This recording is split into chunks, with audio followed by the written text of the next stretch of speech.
It was budget day yesterday, and the government wants you to know it's being responsible. So let's talk about what that looks like. New Zealand is having a rough time right now. Fuel costs are spiking, the housing waitlist has grown 6 times in over a decade, your GP clinic is struggling to stay open, and we've got a $200 billion infrastructure deficit hanging over our heads, not to mention we're at the highest rate of homelessness. So what does the government do about it?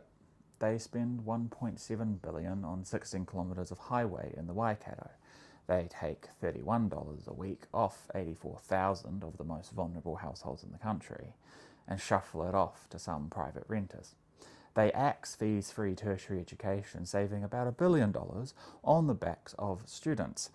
And they spend $3.5 billion on defence while sacking 8,700 public servants. They put nothing, absolutely nothing, into primary care.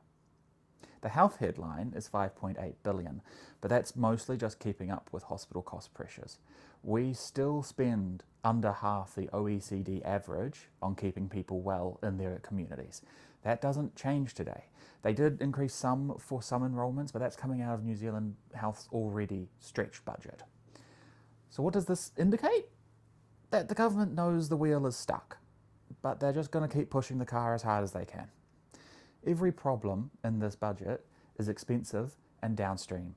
More hospital beds instead of more GPs, more emergency housing costs instead of more state houses, more money for defence and new highways instead of the public services being cut from under people. We're paying for the consequences of not fixing things and then not fixing things. A clever budget would ask, where do we invest now to avoid much bigger costs later? This one didn't ask that question at all, but in November we will.